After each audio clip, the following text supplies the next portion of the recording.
Osmosis and osmotic pressure के बारे में जानने की कोशिश करते हैं। हमारे पास ऑस्मोसिस क्या है इसको हम देख लेते हैं। हमारे पास यहाँ पर एक सेटअप है, उसको हम ले आते हैं और उसके थ्रू हम ऑस्मोसिस को देखते हैं। हमारे पास यहाँ पर जो है एक थिसल फनल मौजूद है, ठीक है, ये जो हमने दिखाया हुआ है, और ये बीकर है जिसके अंदर हमने क्या रखा हुआ है, सॉल्वेंट रखा हुआ है, ठीक है।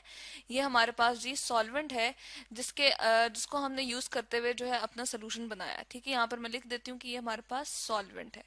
अब क्या करते हैं जी, हम जैसे ही देखते हैं थोड़ी देर के लिए अगर हम इसको रखते हैं तो हमारे पास ये जो सोल्यूशन है ना, ये क्या करता है कि ऊपर की तरफ हमारे पास यहाँ पर मूव करना शुरू कर देता है, और हमें नजर आता है कि सोल्यूशन यहाँ पर भी इस यानी कि इस ट्यूब के अंदर हमारे पास ऊपर की तरफ जा रहा है, ठीक है। यहाँ पर नजर आ रहा है हमें, और टाइम बाय टाइम हमें यहाँ तक नजर आ जाता है, ठीक है। तो अब ये क्या हो रहा है, उसके बाद जैसे ही हम सॉल्वेंट की तरफ अगर देखते हैं तो हमारे पास क्या होता है कि हम देखते हैं सॉल्वेंट की पहले जो लेयर थी वो क्या होती है जी, हमारे पास अब कम हो जाती है, यानी कि पहले जितनी यहाँ पर हमारे पास क्वांटिटी में मौजूद था, अब क्या हुआ है जी, इससे कम हो गया। यहाँ पर हम देख रहे हैं सॉल्वेंट जो है वो अपनी क्या कर चुका है जी, क्वांटिटी को कम कर चुका है। तो इसका मतलब ये है कि सॉल्वेंट जो है वो क्या कर रहा था, वो इधर अंदर की तरफ यहाँ पर मूव कर रहा था, ठीक है। तो इसको हम क्या करते हैं, हम ये कहते हैं कि हमारे पास जब सॉल्वेंट जो है यहाँ पर उसकी क्वांटिटी ज्यादा है, यहाँ पर ज्यादा मॉलिक्यूल्स हैं, और इनसाइड उसके कम है क्योंकि सल्यूट भी तो मौजूद है। तो हायर कंसंट्रेशन से लोअर कंसंट्रेशन की तरफ जब हमारे पास सॉल्वेंट मूव करता है तो उसको हम क्या कहते हैं, हम उसको ऑस्मोसिस कहते हैं, ठीक है। तो हमारे पास हम कहते हैं कि हायर ग्रेडियंट से हम कहते हैं, यहाँ पर अगर हम बताएं हायर कंसंट्रेशन ग्रेडियंट से हमारे पास जो है वो लोअर कंसंट्रेशन ग्रेडियंट की तरफ जो है वो मूव करता है। तो यहाँ पर हम ये भी बता सकते हैं हायर पोटेंशियल ग्रेडियंट भी, क्योंकि पोजीशन जो है वो चेंज हो रही है मॉलिक्यूल्स की, यहाँ से वो इस तरफ को जा रहे हैं, तो इसको कहते हैं हम इसलिए पोटेंशियल ग्रेडियंट। डिफरेंस आ रहा है ना हमारे पास पोजीशन की वजह से, मॉलिक्यूल्स का जो है वो मूवमेंट हो रही है, तो इसलिए हम इसको कह सकते हैं कि सोल्यूशन के अंदर हमारे पास उसका जो है वो कम था ग्रेडियंट और पोटेंशियल ग्रेडियंट, और यहाँ पर सॉल्वेंट के अंदर उसका क्या है जी, हायर पोटेंशियल ग्रेडियंट। पोटेंशियल यहाँ पर हम लिखते हैं पोटेंशियल ग्रेडियंट, ठीक है। तो हमारे पास जो है इसी वजह से जब पर उसकी क्वांटिटी जो है वो ज्यादा है, वहां से कहाँ मूव कर जाएगा वो, जहां पर उसकी कम है क्वांटिटी, और यहाँ पर क्या है, लो है उसका पोटेंशियल ग्रेडियंट। और ये जो हमारे पास ऑस्मोसिस था, ये फर्स्ट ऑफ ऑल हमारे पास किसने जी हमें बताया, एबनेलेट ने, ठीक है। और कब बताया, ये हमारे पास जो है 1784 में बताया, ठीक है। अब इस तरह से भी हम देख सकते हैं कि अगर हमारे पास जो है एक ब्लड का हमारे पास सेल होता है, ठीक है, जब हम उसको रखते हैं इसके अंदर अगर हम देखें तो हमारे पास कंसंट्रेशन जो वाटर की होती है वो क्या होती है, 95% NaCl हमारे पास यहाँ पर इसके अंदर वाटर के अंदर जो है मौजूद होता है। तब हमारे पास ये जो है जो हमारे पास ब्लड का सेल होता है वो एज इट इज अपनी फॉर्म में रह सकता है। लेकिन अगर हम किसी ऐसे सोल्यूशन में डालें जहां पर हमारे पास क्या हो जी, ज्यादा नमक हो बाहर, और तो फिर क्या होगा, अंदर से पानी बाहर की तरफ आ जाएगा, ठीक है, क्योंकि बाहर वाले सोल्यूशन में नमक जो है वो ज्यादा है, सॉल्ट की कॉन्सेंट्रेशन ज्यादा है और वाटर की कम है, तो सेल में से निकल के बाहर की तरफ आ जाएगा, ठीक है। तो इस तरह से हम कहते हैं कि हमारे पास सेल जो है वो क्या हो सकता है, जैसे श्रिंक हो जाएगा इस केस में। और कभी कभार ऐसा भी होता है हमारे पास कि हम कहते हैं कि हमारे पास जो है कोई ऐसा हमने सोल्यूशन बाहर रखा हुआ है, यानी कि रेड ब्लड सेल को हमने उस वाले सोल्यूशन में रखा है जहां पर हमारे पास वाटर जो है वो ज्यादा है और उसमें NaCl जो है वो कम है। NaCl को मैं इस तरह से शो करती हूँ, लेस है, लेस क्वांटिटी में है, 95% से लेस है, तो फिर हम कहते हैं क्या करेगा, वाटर अंदर जाना शुरू कर देगा, ठीक है। इस तरह से हमारे पास ये जो रेड ब्लड सेल है ये क्या होगा, बहुत स्वेल कर जाएगा, मोटा हो जाएगा। तो इसको हम कहते हैं कि ये बहुत मोटा होकर रप्चर भी हो सकता है, टूट फूट भी सकता है। तो इस तरह से इसको हमने उस वाले सोल्यूशन में रखना है जिसमें क्या हो, 95% जो है वो हमारे पास क्या हो, NaCl मौजूद हो, ठीक है। तो इस तरह से हमने देखा कि ऑस्मोसिस की वजह से हमारे पास जो डेली लाइफ के हमारे पास कुछ चीजें होती हैं उस पर किस तरह से अफेक्ट आता है, ठीक है। उसके बाद अगर हम देखें कि हमारे पास ये जो मेम्ब्रेन हमने यूज की हुई है वो हमारे पास क्या है जी, उसको हम यहाँ पर ले आते हैं। इस तरह की ऑलमोस्ट हमारे पास एक मेम्ब्रेन होती है जिसको हम क्या कहते हैं, यहाँ पर हम देख लेते हैं। हमारे पास ये जो है मेम्ब्रेन,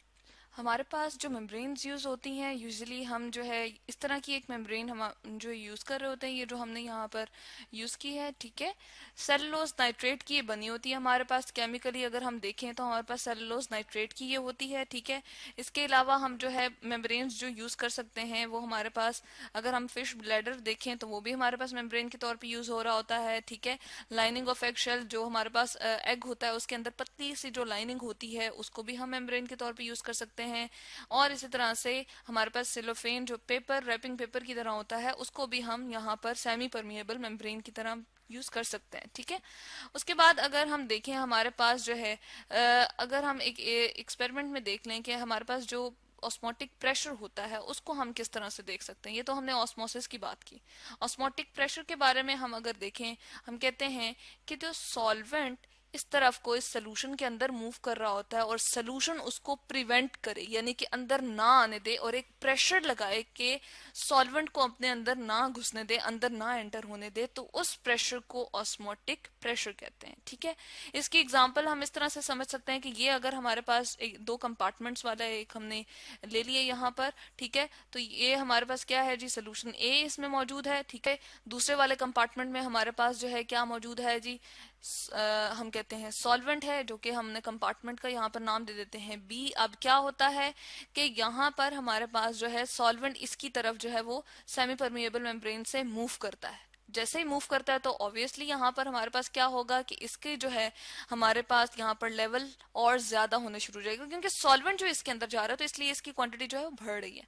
अब उसको कम करने के लिए हम क्या करते हैं जी, ऊपर से पिस्टन से इसको प्रेस करते हैं, ठीक है। पिस्टन से यहाँ पर एक प्रेशर लगाते हैं। जब हम वाटर के ऊपर प्रेशर लगाते हैं या सोल्यूशन के ऊपर या लिक्विड के ऊपर प्रेशर लगाते हैं तो यहाँ पर उसको हम क्या एक चीज को रोक रहे हैं कि हमारे पास ये जो एंटर हो रहा था ना सॉल्वेंट, ठीक है, सॉल्वेंट जो एंटर हो रहा था हम उसको क्या करते हैं, वापस उसकी तरफ जो है वो हम उसको मूव कराने की कोशिश कर रहे होते हैं। और किसकी वजह से, ये जो हमने मैकेनिकल एक फोर्स ऊपर से लगाई थी, और किसके थ्रू लगाई थी जी, एक पिस्टन को यूज करते हुए हमने लगाई थी। तो जितना हम प्रेशर ऊपर से दे रहे होते हैं उतना ही हम कहते हैं कि हमारे पास वो प्रेशर है जो हम इस सॉल्वेंट को अंदर आने से रोक रहे हैं, यानी कि वापस धकेल रहे होते हैं उसको एक तरह से। तो इसको कहते हैं जी हम ऑस्मोटिक प्रेशर। तो हम कहते हैं कि जो हमारे पास सॉल्वेंट मूव कर रहा होता है इस तरफ, उसको रोकने के लिए जो प्रेशर लगता है सोल्यूशन की तरफ से, सोल्यूशन जो प्रेशर लगाता है उस प्रेशर को हम क्या कहते हैं, ऑस्मोटिक प्रेशर कहते हैं जी। अब ये जो हमने कहा कि हमारे पास ऑस्मोटिक प्रेशर जो है सोल्यूशन हमारे पास लगाता है ताकि सॉल्वेंट जो है वो इसके अंदर एंटर ना हो, प्रेशर लगा के इसको सॉल्वेंट को जो है वो अपने अंदर एंटर नहीं होने देता। तो फेफर ने हमारे पास ये बात जो है कंक्लूड की थी कि हमारे पास अगर कॉन्सेंट्रेशन जो है वो बढ़ जाती है तो हमारे पास ऑस्मोटिक प्रेशर भी जो है वो बढ़ जाता है। जैसे कोई भी हमारे पास केमिकल है और उसकी हमारे पास कितनी है जी क्वांटिटी, अगर है 1 कॉन्सेंट्रेशन है, ठीक है, लेट सपोज हमारे पास उसकी जो है 1/100 ग्राम वो हमारे पास पर 100 ग्राम ऑफ वाटर उसमें जो है मौजूद है, ठीक है। हमारे पास हम लिख देते हैं पर 100 ग्राम वाटर में हमारे पास वो मौजूद है, तो उसका जो हमारे पास ऑस्मोटिक प्रेशर जो है वो आता है, वो क्या आता है 535, लेट सपोज यहाँ पर हम एक वैल्यू से ले रहे हैं मिलीमीटर ऑफ मरकरी हम ले लेते हैं, ठीक है। ये हमारे पास ऑस्मोटिक प्रेशर आया। अब हम इसकी अगर कॉन्सेंट्रेशन को चेंज कर देते हैं और वो 6/100 ग्राम हम किसी भी, हम जो है वो NaCl को ले रहे हैं, लेट सपोज ये शुगर को ले रहे हैं पर 100 ग्राम ऑफ वाटर में, तो अब अगर हम सपोज करें कि इतनी हमारे पास कितनी इसकी जो है कॉन्सेंट्रेशन, हम ऑस्मोटिक प्रेशर चेंज हो जाएगा जी, वो पहुंच जाएगा 3075 मिलीमीटर ऑफ मरकरी पे, ठीक है। तो इस तरह से हम देखते हैं कि हमारे पास जो है कॉन्सेंट्रेशन डिपेंडेंट है हमारा जो ऑस्मोटिक प्रेशर होता है वो, ठीक है। तो इस तरह से हमने देखा कि ऑस्मोटिक प्रेशर जो है उसको हम किस तरह से देख सकते हैं कि वो हमारे पास जो है डिपेंड करता है कॉन्सेंट्रेशन पे, ठीक है। ऑस्मोटिक प्रेशर में यहाँ पर लिख देती हूँ इसको, इसके लिए हमने जो है यहाँ पर ये वैल्यूज को देखा, ठीक है। उसके बाद अगर हम देखें कि हमने जो बात की थी यहाँ पर कि हमारे पास जो है ये कॉन्सेंट्रेशन के हवाले से हमने बात की, ऑस्मोटिक प्रेशर जो है वो चेंज कर रहा है। तो हमारे पास अगर ऑस्मोसिस को जनरल लाइफ में, डेली लाइफ में हम देखते हैं तो इसकी मोस्ट इंपॉर्टेंट एप्लीकेशन जो है वो लिविंग ऑर्गेनिजम्स में हमें जो है वो नजर आती है। तो हम के लिविंग ऑर्गेनिज्म में किस तरह से जो हमारे पास लिविंग ऑर्गेनिजम्स होते हैं उनके अगर हम ब्लड की बात करें तो हमारे पास क्या है जी, रेड ब्लड सेल्स हैं। अब रेड ब्लड सेल्स के अंदर हमारे पास जो उसकी नॉर्मल कॉन्सेंट्रेशन हम जब बात करते हैं तो हमारे पास कितनी है जी, उसके अंदर 0.95% जो है वो NaCl मौजूद होता है। यानी कि वाटर की जो हमारे पास उसके अंदर जो सोल्यूशन मौजूद होता है उसमें हमारे पास क्या होता है जी, पॉइंट यहाँ पर हम लिखते हैं 0.95% NaCl का सोल्यूशन मौजूद होता है। ठीक है, ये हमारे पास जो है, अगर हम इसी तरह के एक बीकर में रख दें जिसका हमारे पास इतनी ही कंसंट्रेशन वाला सोल्यूशन मौजूद है, तो हम उसके सोल्यूशन को क्या कहते हैं जी, आइसोटोनिक। ठीक है, अगर 0.95% ही हमारे पास उसमें NaCl का सोल्यूशन मौजूद हो तो उस सोल्यूशन को हम कहते हैं आइसोटोनिक, और दोनों का प्रेशर आपस में इक्विवेलेंट होगा, जितना अंदर उसका प्रेशर डेवलप हुआ इतना ही बाहर होगा, तो इसलिए इस एटमॉस्फेयर को हम आइसोटोनिक कहते हैं। अब बाज़ औक़ात हमारे पास इस तरह से होता है कि अगर हमने कोई ऐसा सोल्यूशन ले लिया है कि जिसमें हमारे पास NaCl की क्वांटिटी ज्यादा हो गई है, ठीक है, तो हम उसको कहते हैं ये अब क्या हो गया हमारे पास कि ये इसमें हमने जो है NaCl को ज्यादा मिकदार में ले लिया। ठीक है, तो उसको हम कहते हैं हाइपरटोनिक। ठीक है, हाइपरटोनिक जब हमारे पास होगा तो उसके केस में हमारे पास क्या, अब इसको चले हम यहाँ पर लिख देते हैं नीचे, उसका नतीजा क्या आएगा हम ये देख लेते हैं। हाइपरटोनिक अगर हमारे पास सोल्यूशन होगा तो नमक की क्वांटिटी बाहर ज्यादा है अंदर कम है। ठीक है, और वाटर अगर देखें तो हमारे पास बाहर कम है अंदर जो है वो ज्यादा है, तो ज्यादा कॉन्सेंट्रेशन से वाटर जो है वो बाहर की तरफ मूव करेगा, और एज अ रिजल्ट हमारे पास जो रेड ब्लड सेल होगा ना वो हमारे पास क्या हो जाएगा जी, वो हमारे पास श्रिंक हो जाएगा। ठीक है, यानी कि वो जो है हमारे पास उसकी जो है फॉर्म एज इट इज, जिस तरह से वो इस फॉर्म में था मौजूद था, वो उस तरह से नहीं रहेगा, और हम कहते हैं कि वाटर उसमें से बाहर आ जाएगा। अब इसी तरह से अगर हम देखें कि हमारे पास जो है, अगर हम इस तरह से करते हैं कि हमारे पास यहाँ पर एक ऐसा सोल्यूशन हम ले लेते हैं जो कि जिसमें 0.95% वाटर ना हो, बल्कि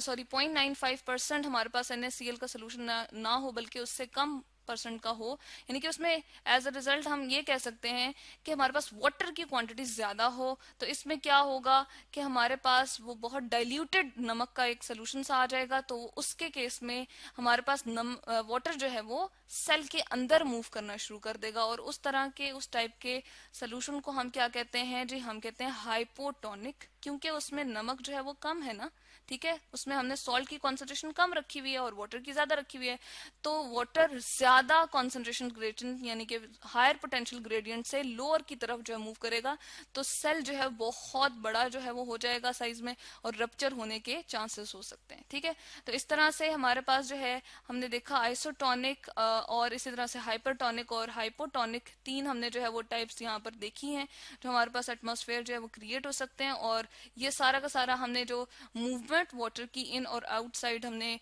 शो की है, हमने बताया है। अगर हमारे पास क्या हो सॉल्वेंट जो है, अगर हमने यहाँ पर वाटर को सॉल्वेंट यहाँ पर कंसिडर किया हुआ है जैसे कि, तो सॉल्वेंट अगर हमारे पास क्या करेगा, वो फ्लो करेगा हमारे पास सोल्यूशन की तरफ मूव करता है। जैसे हमने यहाँ पर बात की थी कि अगर हमारे पास सॉल्वेंट जो है वो सोल्यूशन की तरफ मूव करता है तो उसको हम कहते हैं एंडोऑस्मोसिस। और अगर हमारे पास बाज़ औक़ात ऐसा होता है कि सोल्यूशन से बाहर की तरफ हमारे पास सॉल्वेंट के मूव करना शुरू हो जाए मॉलिक्यूल, तो उसको हम कहते हैं एक्सोऑस्मोसिस। तो यहाँ पर हमने ऑस्मोसिस की दो टाइप्स भी देख ली, और यहाँ पर तीन हमने डिफरेंट उसके एटमॉस्फेयर भी देख लिए जो हमारे पास जो है यहाँ पर नॉर्मल लिविंग ऑर्गेनिजम्स के अंदर जो हम ऑस्मोसिस के अंदर देख रहे होते हैं कि सिस्टम्स डेवलप होते हैं, और ऑस्मोसिस फिर किस तरह से हमारे पास हो जाती है उसको भी हमने यहाँ पर देख लिया। तो ये है जी हमारे पास ऑस्मोसिस एंड ऑस्मोटिक प्रेशर।